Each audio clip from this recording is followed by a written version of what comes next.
Greetings and welcome to my TED Talk.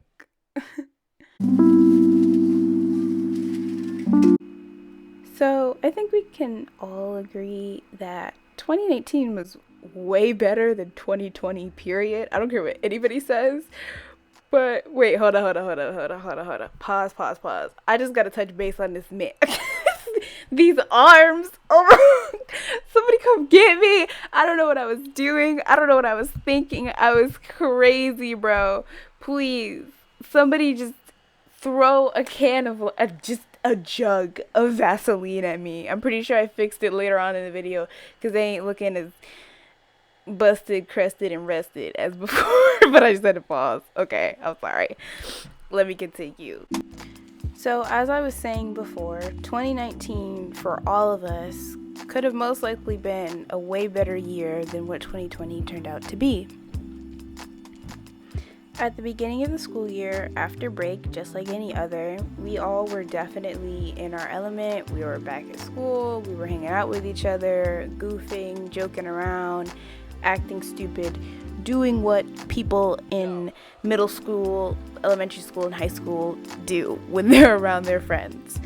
But it definitely wasn't going to last, and I feel like after all of this is over, which will be hopefully in the next 24 hours, depending on when I upload this video, we're all gonna have a newfound respect, if we don't already have it, for the little things, especially those moments spending time laughing at the class clown in the middle of the cafeteria because he's getting escorted out by the vice principal for doing something stupid and standing on top of the tables. Just those little dumb things that we just enjoyed and valued so much when we were in school and before COVID and before all of this. We missed it, and we still miss it because things aren't back to normal yet. And even though things aren't back to normal just yet, I still feel like it's important for us to hold on to the hope and the realization that things will not necessarily be back to normal, but they will be back in a place of comfort rather than fear, and in a place of, being able to go up to your friends and hug them without having to hug yourself in midair. We might not be back to normal in the sense of feeling the same way we do about, God, I hate school, I wish I could stay home all day, or feeling the same way about how we disvalue or value more so our family, but we'll be back somehow.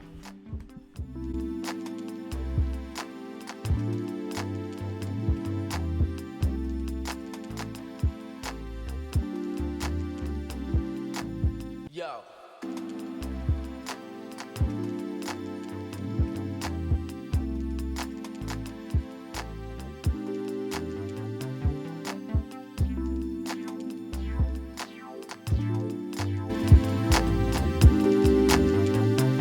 Again, before we get into the more important talking, I really just want to discuss this mayonnaise situation. I cannot possibly be the only person who felt some type of way using mayonnaise in a cake. But that's another story for another situation. Just know I didn't just add it in there all willy-nilly. It might look like that because I edited it perfectly. But I definitely called somebody. I called a couple people actually because this was weird. Now, I want to say the jokes about corona and people coughing on each other and, faking like they were sick and junk started at about early to middle February and became less and less funny as February continued. Throughout school, we mainly used the jokes about corona and coughing on one another. Idiots used those jokes, mind you. It wasn't funny, but the people who did laugh at it, the people who were making those jokes, I feel like it was all just a cover-up of humor to cover up what was really under the surface, which, in all honesty, was straight-up seriousness and concern. Specifically for me, the first teacher that caught my eye about this entire situation and made me really rethink what was going on was my science teacher, Dr. Fitz. I remember one of the first days I walked into school and I saw her wearing a mask, and she usually was a teacher to give hugs. Like every time you saw her in the hallway, she'd be like, "Hey, how's it going?" And slowly but surely throughout February, the hug went from a hug to a high five to an elbow to simply an air hug from 6 feet apart. And that was before any mandates really came out. That was before everybody was reading the CDC or watching the news. And I wasn't completely scared, just more so beginning to take mental notes in my head as to what was changing around me and taking just overall more caution regarding everything.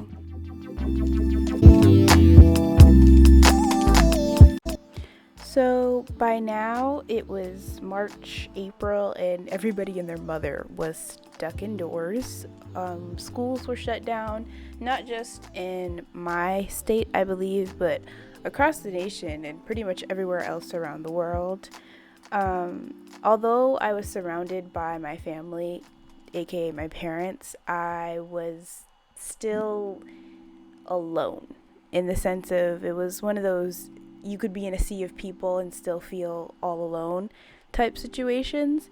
And it sucked because for me, it lasted for a good, couple months into quarantine.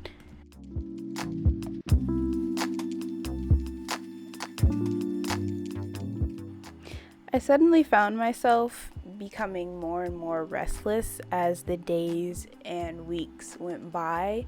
I kind of felt like there was nothing I could really do. I was in a helpless situation. We all were in a helpless situation. Every single day went by like nothing. At the time, I was in 8th grade and it wasn't mandatory for us to join online class, so our teachers just assigned the work to Google Classroom. We did it before the day was out, and then whatever we did with that extra time was to each his own. Yo. And for me, I'm gonna be straight up honest, all I really did was eat and watch TV. I had absolutely nothing to do. I was extremely bored. I felt like a lump of nothingness in the worst way possible. Every single day just went by crucially and painfully, excruciatingly just long. It took forever to get by and it was ridiculous. And I hated every second of it. I was cabin fever at its finest, honestly.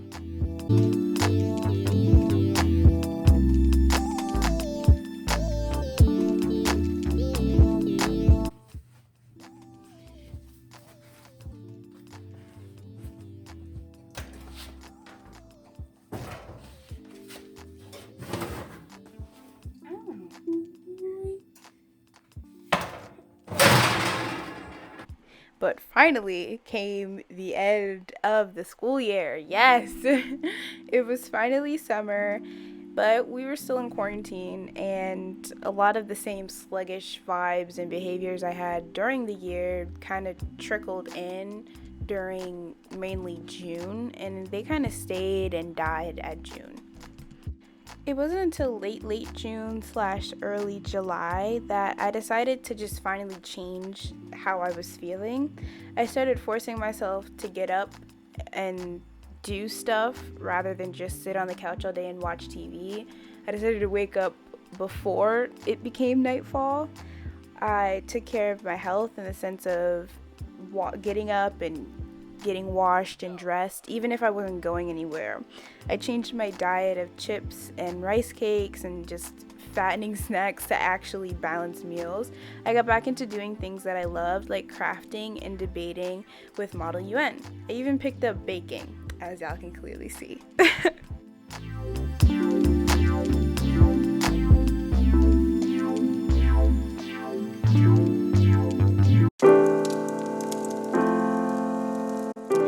Although 2020 definitely is nowhere near close to being in line for Year of the Year award, I definitely had some great highlights throughout the year, especially during the summer. For instance, my self-confidence was through the roof. Above all, I started working out consistently, plus I started working out with like a little later than everybody else, but I started working out a bit with the more experienced volleyball players at my school, and I ended up making the team. Whoop whoop. I just have to do it again next year. But, and it was just taking care of myself and having that confidence and having that happiness, even being stuck inside alone, and finally just having a good vibe again was so freeing, and it was kind of like a weight being lifted off my shoulders, and it felt so good.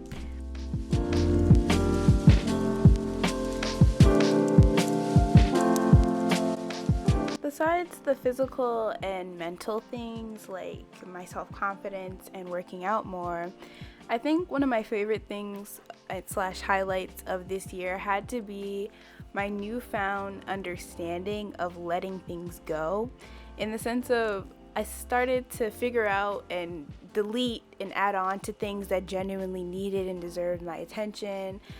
And awkwardly enough, I learned the difference between school friends and real friends. School friends are friends that you have at school. Real friends are the ones that still hit you up and talk to you in the middle of a worldwide pandemic when you have nothing else to do. And it was relieving. It didn't hurt or anything. I wasn't butthurt about it. I was just very thankful and glad that the friends that I thought were real friends were in fact real friends, and we still stuck close to each other. We still hung out with each other. We still had video calls from time to time, and it was just good vibes.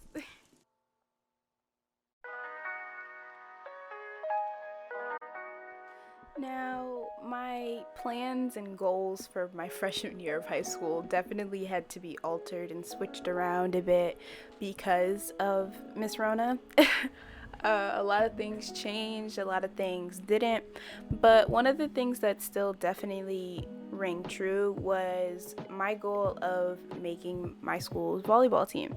And it seems really simple to want to make a sports team in high school, seeing as sports is very big in high school.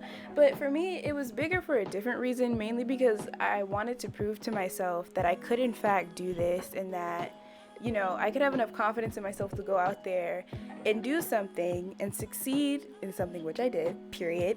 Succeed in something that I had never really done before. And I personally am not an extremely body positive person in regards to myself. I've always struggled with my self-image, my self-confidence in myself, body-wise, and volleyball is not exactly a sport where, you covering everything up. The shorts are a bit short and the clothes are a bit tight and you have to just roll with it. And I wasn't necessarily getting into it for the fashion of it. I was getting into it because it was a rigorous sport. It was challenging. It was something that I wanted to do. It was something I enjoyed watching on TV from time to time. And I made a goal and I made a promise to myself that I was going to give it a shot regardless. And no matter what the other people on the team or the other girls on the team might have looked like in comparison to me, it did not matter, simply because I was there for me and I wasn't there for anybody else. Me alone, me, myself, and I, that's all I got in the end. It was relieving and it was refreshing to do something like that for myself. And although it might not have seemed as such a big deal to everybody else there, because we all were there for our own different reasons, it was definitely a huge deal for me.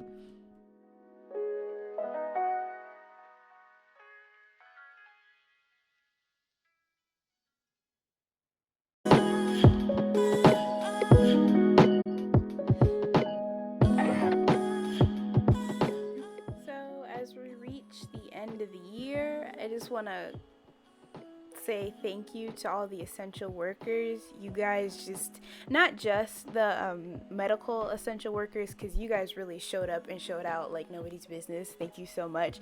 But also to the essential workers in school districts, the essential workers that in restaurants and grocery stores, because I know customers can be real witches sometimes, and I am so sorry for the amount of traumatizing videos I've seen of you guys getting treated so poorly. Thank you so much for putting up with society's BS. Thank you. And I just want to say thank you. I'm just very blessed. I'm very happy. I'm very grateful that my family is still intact. I'm very grateful that the family members that did catch COVID did survive. And I'm just thankful that this is finally over. I can't express that enough. I've never been more happy to move on to another year. My God, I am so happy. And without further ado, this cake is complete.